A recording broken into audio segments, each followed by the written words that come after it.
אם בן אדם חושב שזה הגיוני להתחתן ולהתארס בשביל יח"צ, אז הבעיה היא אצלו. וכן, הפעם לקחתי את זה קשה, כי זה לא על העבודה ועל הקריירה, זה על הדבר הכי אישי בעולם, על זוגיות. איך את מגיעה לפארק עם איזה תחושות של כל מה שקורה בצפון? אני בטוחה שהרבה אנשים אומרים, איך היא עושה את ההופעה הזאת? חצי מדינה בוערת. זה קשה, אין מה להגיד, והלב שלי עם הצפון, ואני כל הזמן מתעדכנת ורואה, אבל דווקא בתקופה כזאת כן היה לי חשוב לקיים הופעה, במיוחד בימים האלה שהם הכי מפחידים, אולי מתחילת המלחמה והכי חוסר ודאות. אני רוצה להראות שאנחנו לא ניתן לטרור לנצח, ואנחנו נמשיך כרגיל. אז אני כן מרגישה מחויבות לתת את זה לקהל שלי, ולאחד את עם ישראל דרך המוזיקה. דווקא לא לעצור. טוב, אני אאחל לך קודם כל מזל טוב על האירוסין. זה מרגש מאוד. איך את עם התחושות האלה שכאילו חצי מדינה כזה אומרת שזה יח"צ וזה כל הדבר הזה?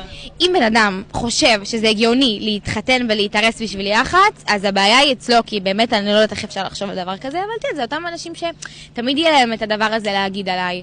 וכן, הפעם לקחתי את זה קשה, כי זה לא על העבודה ועל הקריירה, זה על הדבר הכי אישי בעולם, על זוגיות. שאני יודעת מה יש לי, ואני שמחה ומאושרת, ואני ודניאל מאושרים ושמחים, זה מה שחשוב.